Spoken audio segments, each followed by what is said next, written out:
নামাজ পড়লে রিজিকে বরকত হয়, নামাজ পড়লে ইজ্জত বাড়ে, নামাজ পড়লে শারীরিক সুস্থতা বাড়ে, নামাজ পড়লে মনোযোগ ভালো হয়, নামাজ পড়লে জবান পবিত্র হয়। নামাজ যদি মন থেকে পড়তে পারি, আল্লাহ দয়া করলে একদিন এই নামাজও আমাদের জন্য রহমতের ছায়ায় থাকার, বসবাস করার জীবন হয়ে যাবে। সুবহানাল্লাহ। ইন্নাস সালাতা তানহা আনিল ফাহশাই ওয়াল মুনকার।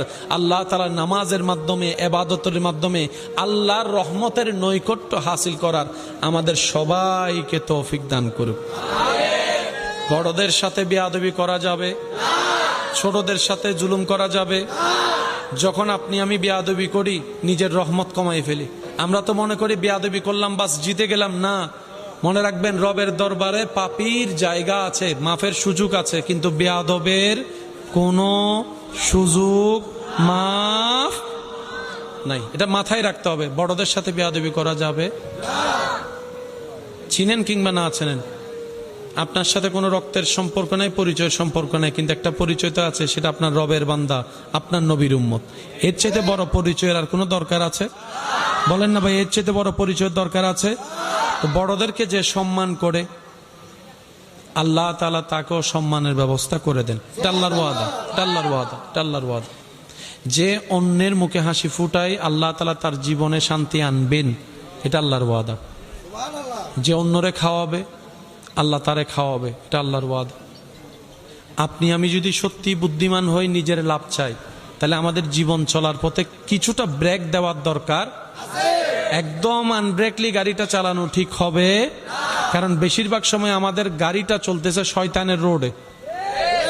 শয়তানের যেমনে চাই আমরা তেমনিই করছি।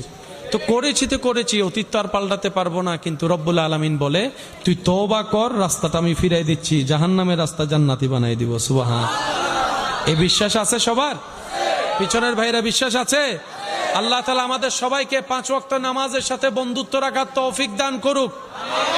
বড়দের সম্মান, ছোটদেরকে স্নেহ করার তৌফিক দান করুক। আল্লাহ তাআলা আমাদেরকে ভদ্র হয়ে চলার তৌফিক দান করুক। নিজের চোখ জবানকে হেফাজত রাখার তৌফিক দান করুক। অন্যের কষ্টের কারণ হওয়া থেকে আল্লাহ আমাদের সবাইকে হেফাজত করুক। আমি আপনাদের থেকে বিদায় নিচ্ছি। এখন আমি আপনাদের কাছে একটা অনুরোধ করব, যেহেতু মানুষের আধিক্যতা বেশি, আমার ভাইয়েরা কিছু মেহমানদারি করেছেন, আপনাদের জন্য রেখেছেন, পাইলেও আলহামদুলিল্লাহ, কেউ তো কোনো কষ্ট রাখবেন না ইনশাল্লাহ। না তো আমি ইনশাল্লাহ, আমার ভাইজান আছে, বাকি কার্যক্রম করবে। আমি শুধু সবার মুখে আমার রবের জিকিরটা একটু শুনতে চাই। যার যত শক্তি আছে ফুল ভলিউমে একবার বলেন সুবহানাল্লাহ। এমন ভাবে বলতে হবে যেভাবে বলে আপনার শান্তি লাগবে।